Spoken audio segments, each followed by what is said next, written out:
Hey, guys, happy Monday and welcome back. Guys, I hope everyone had a fantastic weekend and a safe weekend. More importantly, we're back and it's Monday, which means it's our busiest day. We already have 4, 5, 6 pre-records coming your way. A live with Jason for the Real Housewives of Potomac at 11, a live with Jason and Kimpire at 12, a live with DJ Richie Sky at 2 p.m., and then Hot Messy Topics at 6 p.m.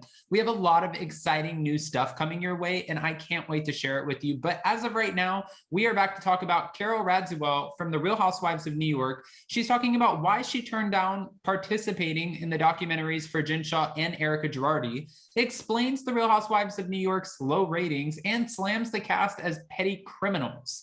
Plus, she says that Bravo exploits their delusion. We have all the details on that and more. But before we jump in, if you guys haven't already, go ahead, smash that like button. If you're not subscribed, get subscribed. And don't forget to hit that notification bell because, well, you don't want to miss anything that we have coming up. With that, let's jump right in. It's time for all your binge-worthy pop culture news. Welcome to Up and Adam.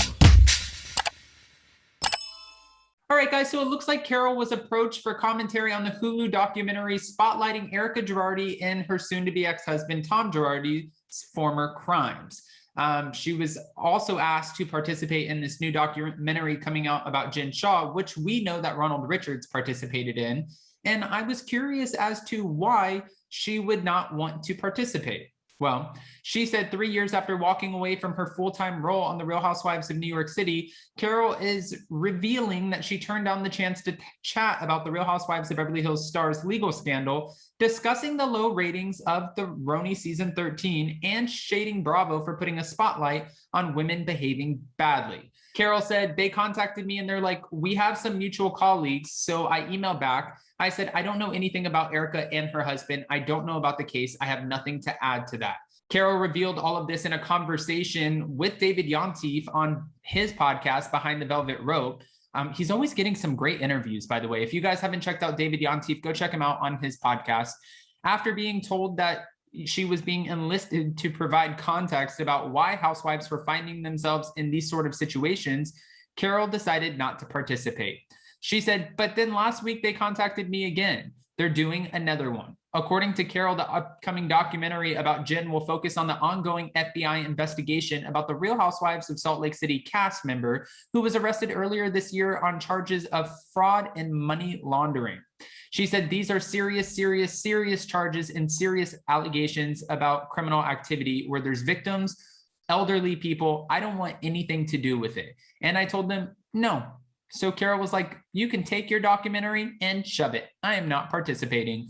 While Carole said Bravo does a lot of research and knows what their audience wants, she said the 13th season of The Real Housewives of New York likely saw a drop in ratings because the plot of the show took a different turn. She said, I think they're getting away from their core competencies, and that's why I think you're seeing the ratings decline. She explained that it's hemorrhaging and it's really hard to build that back up, but I guess that's why they canceled it and maybe they'll have to reboot it in some other way. Carole went on to seemingly take aim at the network's go-to storylines, saying their programming is steeped in that misogynistic, sexist narrative about women behaving badly in shame and bullying. And you can see that they were rewarding the people who really, I think, beyond the pale in their behavior. A perfect example is Luann de Lesseps, when she got arrested for assaulting a law enforcement officer and drunk and her bad behavior. She said, I feel like in New York, they were all just acting like petty criminals, right? Lots of DUIs, lots of assaults, but in other cities, there's real problems with alleged criminal activity, and Bravo benefits from that. When Carole was then asked about which one of her former castmates she believes is the least self-aware, Carole said she believes production has a lot to do with it. It's all production. The women serve it up, but it's ground through the prism of Bravo production and what they do to make the show. There's just a level of delusion, and Bravo is really great at exploiting it. All right. She said they're really good at exploiting emotional issues, mental illness, alcoholism, all that, addictions for entertainment value, because it does, when they grind it through the Bravo machine, it comes out kind of funny. Carole's pretty much letting us know that this is one well-oiled machine. And if you're wondering why we're not taking some of these women off the show who are being accused of alleged crimes or DUIs or alcohol abuse or bad behavior, it's because they think that it's going to have an increase in the ratings. Now, Carole's not the only one who has said that the network is making money off the backs of these women. Candace Diller-Bassett has also said it, and I agree with that to an extent. But my only thing here is what I have to offer to this conversation is the fact that nobody is holding your feet to the fire. You know, if you come on like a boring housewife, like that one woman, Kim, who was on, she used to be Trudy or something like that, and she came on to the Real Housewives of Atlanta. She was just so genuinely and authentically herself. She didn't get involved in too much of the chaos, and that's why they didn't keep her on the show. But she chose not to get involved. Even when production was probably pushing her, get into it with Kenya, offer something to the conversation, she was like, no, I'm going to be myself. And if you guys don't like it, then okay, then don't keep me on the show. And that's exactly what they decided to do, was not keep her on the show. These women know that if they want to continue to be a full-time position on any of the Housewives franchises, they have to bring it.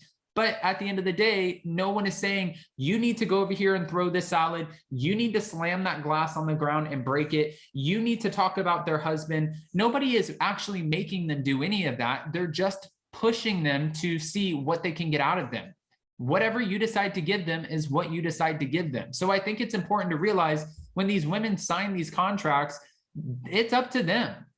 It's like if you put me in a room and you stick me in a situation where somebody walks up to me and they're like, are you up and at 'em? Well, I have something to say to you. Well, I'm not going to sit there and fight you. I'm going to walk away and be like, I don't understand what the problem is, but I would really love a Pinot Grigio. No, I'm just kidding. But I wouldn't engage. So I think as an adult, we have the abilities and we have, you know, the chance to take that position to say, this is what I'm going to do. This is how I'm going to react, or this is how I'm not going to react. So again, I don't know if I'm necessarily completely on board with what some of these women are saying about the network, even though I do get where they are, you know, benefiting off of these ridiculously insane storylines. But I don't want to just give you all of my opinions.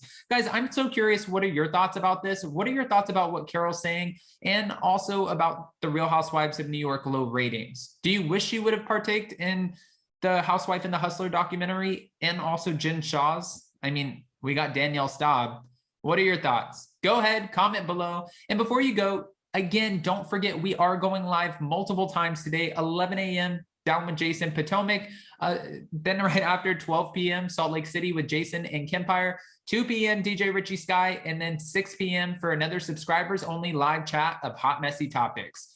Guys, I'm wishing you the best. Happy Monday. I'm sending you all the love and positive vibes. Here's to another work week. We're almost out of it. Well, we're not, but I hope that makes you feel better. Bye, guys. Love you.